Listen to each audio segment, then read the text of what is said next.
आखिर राम मंदिर के निर्माण में ऐसा क्या मिला जिसकी इतनी ज्यादा चर्चा हो रही है? जब नासा के वैज्ञानिकों को इन चीजों के बारे में पता चला तो वह भी हैरान रह गए। और सबसे बड़ी बात की, जब आपको इनके बारे में पता चलेगा तो आपके भी रोंगटे खड़े हो जाएंगे। एक बात और की, इस वीडियो को देखने के बाद आप भी अपने आप पर हिंदू और सनातनी होने पर बहुत ज्यादा गर्व करोगे। आखिरकार कई सालों के इंतजार की घड़ी अब खत्म हो चुकी है और राम मंदिर भी बनकर तैयार हो चुका है। अब लोग 22 जनवरी का इंतजार कर रहे हैं, क्योंकि इस दिन की भारत के लोगों को ही नहीं बल्कि दुनिया के लोगों को इंतजार है। लोग राम लल्ला की स्थापित होने वाली मूर्ति को देखकर झूम उठेंगे, क्योंकि इस दिन के बाद राम मंदिर के दरवाजे हमेशा के लिए भक्तों के लिए खोल दिए जाएंगे। इस मूर्ति को बनवाने के लिए देश के 3 सबसे बड़े मूर्तिकारों को बुलवाया गया है, और जो भी भक्त इस ऐतिहासिक पल को अपनी आंखों से निहारेगा वह जीवन मरण के बंधन से मुक्त हो जाएगा।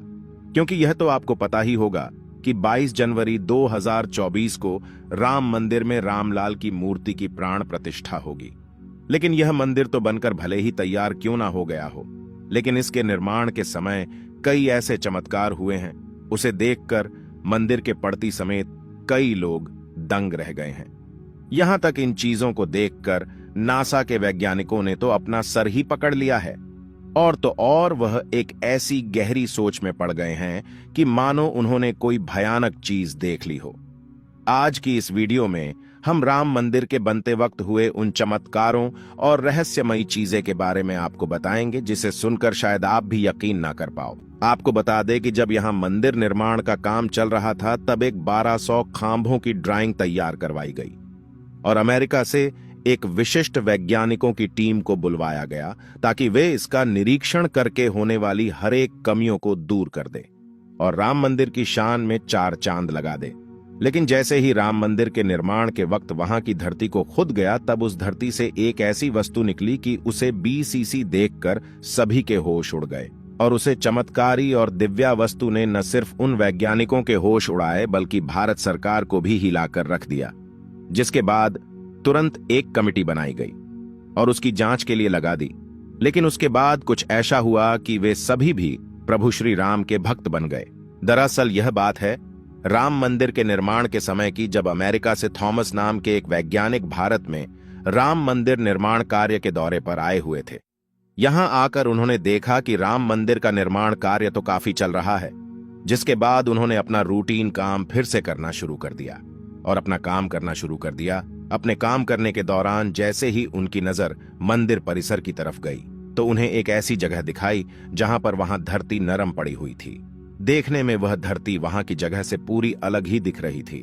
थॉमस को अपनी अंतरात्मा से कुछ अलग सी प्रेरणा मिलने लगी और तुरंत थॉमस ने अपने मजदूरों को वहां की खुदाई करने को बोल दिया। एक बार के लिए तो मजदूर भी हैरान हो गए कि ऐसी धरती की वह खुदाई क्यों करवा रहे हैं, लेकिन मजदूरों को तो उनका ऑर्डर मानना ही काम था, इसलिए उन्होंने बिना कुछ सवाल किए खुदाई शुरू कर दी। जैसे ही वहां पर खुदाई शुरू हुई, कुछ ही देर बाद उस धरती से पानी का प्रवाह शुरू हो गया। उस बहते हुए पानी को देख खुदाई करने वाले मजदूर परेशान हो गए, क्योंकि पानी के अंदर खुदाई करना मुश्किल ही नहीं बल्कि नामुमकिन सा हो जाता है। लेकिन जब इस पानी का सर्वेक्षण किया तो पता चला है कि यह पानी तो पास ही में बह रही सरयू नदी का पानी है।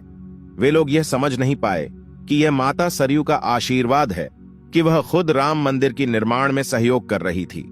इस पानी ने सभी वैज्ञानिकों को एक गहरी सोच में धकेल दिया। वे यह सोचने लग गए कि अगर ऐसे ही पानी निकलता रहा तो जहां एक भव्य मंदिर का निर्माण कैसे हो पाएगा, क्योंकि एक पानी वाली सतह पर मजबूत मंदिर बनवाना कोई हंसी खेल की बात नहीं थी। उस समय सभी के दिमाग में एक ही बात थी कि सरयू नदी का मंदिर की भूमि के नीचे मिलना कोई चमत्कार है या फिर कोई कुदरत का करिश्मा, यह कोई भी नहीं जानता था। आखिरकार जब कोई भी समाधान नहीं मिला तब सभी मिलकर श्री राम से प्रार्थना करने लगे, क्योंकि जाहिर सी बात थी जब तक वो माता सरयू के पानी की धारा बंद नहीं होगी तब तक आगे का काम शुरू नहीं किया जा सकता था। लेकिन अगले ही दिन श्री राम ने उनकी पुकार सुन ली और माता सरयू का पानी स्वतः ही बंद हो गया और एक बार फिर राम मंदिर का निर्माण कार्य जोरों शोरों से शुरू हो गया। और यह काम इस कदर चला कि अब यहां अपने अंतिम छोर पर पहुंच चुका है, या यूं कहें कि यह पूरा तैयार ही हो गया है और 22 जनवरी को यहां श्री राम की प्राण प्रतिष्ठा भी की जाएगी। यह मंदिर इतना भाव बना है कि इस देखने के लिए भारत सरकार ने यहाँ पर एक अंतर्राष्ट्रीय हवाई अड्डा भी बनवाया है, ताकि देश और दुनिया के लोग सीधे ही यहाँ पर आ सके और इसे देख सकें। यह मंदिर तो आप कभी भी देख सकते हैं, लेकिन अब सवाल यह है कि जब पुराने समय में यहाँ पर राम मंदिर था, वह कैसा दिखता था, जिसे तोड़कर बाबर ने बाबरी मस्जिद बनाई थी। उसे राम मंदिर का निर्माण आखिर किसने किया था? क्योंकि यह रहस्य आज तक सीमित लोगों को ही पता है, ज्यादातर लोगों को इसके बारे में कुछ भी मालूम नहीं है। तो चलिए, आज मैं आपको इसका पूरा रहस्य इस वीडियो के माध्यम से बता देता हूं, तो बने रहेगा हमारे साथ वीडियो में एंड तक। आखिर उस समय भगवान राम की नगरी अयोध्या को किसने बनाया था? यह पवित्र नगरी हिंदुओं के लिए बहुत ही ज्यादा महत्वपूर्ण है, क्योंकि यहां पर स्वयं प्रभु श्री राम का जन्म हुआ था, इसलिए इसे राम जन्मभूमि भी कहते हैं। इतिहासकारों के अनुसार कौशल प्रदेश की प्राचीन राजधानी अवध को कालांतर में अयोध्या और बौद्ध काल में साकेत कहा जाने लगा। अयोध्या मूल रूप से मंदिरों का शहर था। हालांकि यहां खुदाई के वक्त आज भी हिंदू, बौद्ध एवं जैन धर्म से जुड़े मंदिरों के अवशेष देखे गए, जिसमें खंभों से लेकर हिंदू आकृतियां बनी हुई थीं। अयोध्या नगरी में होने का वर्णन भी वाल्मीकि रामायण में मिलता है। कहते हैं कि भगवान श्री राम के जल समाधि लेने के पश्चात अयोध्या कुछ काल के लिए उजाड़ सी हो गई थी, लेकिन उनकी जन्मभूमि पर बना महल वैसे का वैसा ही था। भगवान श्री राम के पुत्र कुश ने एक बार पुण्य राजधानी अयोध्या का पुनर्निर्माण कराया। इस निर्माण के बाद सूर्यवंश की अगली 44 पीढ़ियों तक इसका अस्तित्व आखिरी राजा महाराजा बृहदबल तक अपने चरम पर रहा। कौशल राज बृहदबल की मृत्यु महाभारत युद्ध में अभिमन्यु के हाथों हुई थी। महाभारत के युद्ध के बाद अयोध्या उजड़ सी हो गई, मगर श्री राम जन्मभूमि का अस्तित्व फिर भी बना रहा। इसके बाद यह उल्लेख मिलता है कि ईसा के लगभग 100 वर्ष पूर्व उज्जैन के चक्रवर्ती सम्राट विक्रमादित्य एक दिन आखेट करते करते अयोध्या पहुंच गए। थकान होने के कारण अयोध्या में सरयू नदी के किनारे एक आम के वृक्ष के नीचे वे अपनी सेना सहित आराम करने लगे। उस समय यहां घना जंगल हो चला था, कोई बसावट भी यहां नहीं थी। महाराज विक्रमादित्य को इस भूमि में कुछ चमत्कार दिखाई देने लगे। तब उन्होंने खोज आरंभ की और पास के योगी व संतों की कृपा से उन्हें झांत हुआ कि यह श्री राम की अवध भूमि है। उन संतों के निर्देश से सम्राट ने यहां एक भव्य मंदिर के साथ ही कूप, सरोवर, महल आदि बनवाए। कहते हैं कि उन्होंने श्री राम जन्मभूमि पर काले रंग के कसौटी पत्थर वाले 84 स्तंभों पर विशाल मंदिर का निर्माण करवाया था। इस मंदिर की भव्यता देखते ही बनती थी। विक्रमादित्य के बाद के राजाओं ने समय समय पर इस मंदिर की देखरेख की।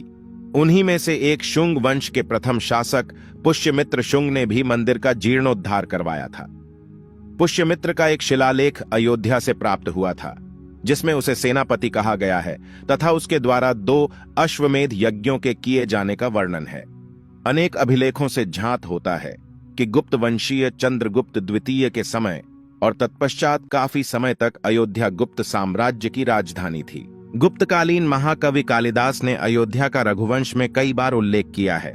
इतिहासकारों के अनुसार 600 ईसा पूर्व अयोध्या में एक महत्वपूर्ण व्यापार केंद्र था।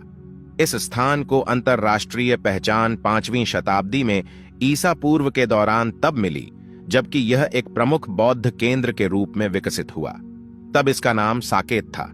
कहते हैं कि चीनी भिक्षु फाहियान ने यहां देखा कि कई बौद्ध मठों का रिकॉर्ड रखा गया है। यहां पर 7वीं शताब्दी में चीनी यात्री हेनत्सांग आया था। उसके अनुसार यहां 20 बौद्ध मंदिर थे तथा 3000 भिक्षु रहते थे, और यहां हिंदुओं का एक प्रमुख और भव्य मंदिर भी था, जहां रोज हजारों की संख्या में लोग दर्शन करने आते थे। इसके बाद ईसा की 11वीं शताब्दी में कन्नौज नरेश जयचंद आया तो उसने मंदिर पर सम्राट विक्रमादित्य के प्रशस्ति शिलालेख को उखाड़कर अपना नाम लिखवा दिया। पानीपत के युद्ध के बाद जयचंद का भी अंत हो गया। इसके बाद भारतवर्ष पर आक्रांताओं का आक्रमण और बढ़ गया। आक्रमणकारियों ने काशी, मथुरा के साथ ही अयोध्या में भी लूटपाट की और पुजारियों की हत्या कर मूर्तियां तोड़ने का क्रम जारी रखा। लेकिन 14वीं सदी तक वे अयोध्या में राम मंदिर को तोड़ने में सफल नहीं हो पाए। विभिन्न आक्रमणों के बाद भी सभी झंझावातों को झेलते हुए श्री राम की जन्मभूमि पर बना भव्य मंदिर 14वीं शताब्दी तक बचा रहा। कहते हैं कि सिकंदर लोदी के शासनकाल के दौरान यहां मंदिर मौजूद था। 14वीं शताब्दी में हिंदुस्तान पर मुगलों का अधिकार हो गया और उसके बाद ही राम जन्मभूमि एवं अयोध्या को नष्ट करने के लिए कई अभियान चलाए गए। अंततः 1527 से 28 में इस भव्य मंदिर को तोड़ दिया गया और उसकी जगह बाबरी ढांचा खड़ा किया गया। कहते हैं कि मुगल साम्राज्य के संस्थापक बाबर के एक सेनापति ने बिहार अभियान के समय अयोध्या में श्री राम के जन्म स्थान पर स्थित प्राचीन और भव्य मंदिर को तोड़कर एक मस्जिद बनवाई थी, जो 1992 तक विद्यमान रही। बाबरनामा के अनुसार 1528 में अयोध्या पडीढाव के दौरान बाबर ने मस्जिद निर्माण का आदेश दिया था। अयोध्या में बनाई गई मस्जिद में खुदे 2 संदेशों से इसका संकेत भी मिलता है। इसमें एक खास तौर से उल्लेखनीय है। इसका सार है, जन्नत तक जिसके न्याय के चर्चे हैं, ऐसे महान शासक बाबर के आदेश पर दयालु मीर बकी ने फरिश्तों की इस जगह को मुकम्मल रूप दिया। हालांकि यह भी कहा जाता है कि अकबर और जहांगीर के शासनकाल में हिंदुओं को यह भूमि एक चबूतरे के रूप से सौंप दी गई थी, लेकिन क्रूर शासक औरंगजेब ने अपने पूर्वज बाबर के सपने को पूरा करते हुए यहां भव्य मस्जिद का निर्माण कर उसका नाम बाबरी मस्जिद रख दिया था। लेकिन अंत में बाबरी मस्जिद का भी विध्वंस कर दिया गया और इस जमीन पर कई वर्षों तक कैसे चलता रहा और अंत में यह जमीन हिंदुओं को सौंप दी गई, जिस पर आज श्री रामलाल का भव्य मंदिर बनकर तैयार हो चुका है। और 22 जनवरी को यहां पर प्राण प्रतिष्ठा भी कर दी जाएगी, जिसकी तैयारी अब वैसे अगर आप में से कोई अयोध्या निवासी है तो हमें अयोध्या के बारे में कमेंट में जरूर बताना और ऐसी ही जानकारी को जानने के लिए चैनल को सब्सक्राइब करना मत भूलिएगा। धन्यवाद।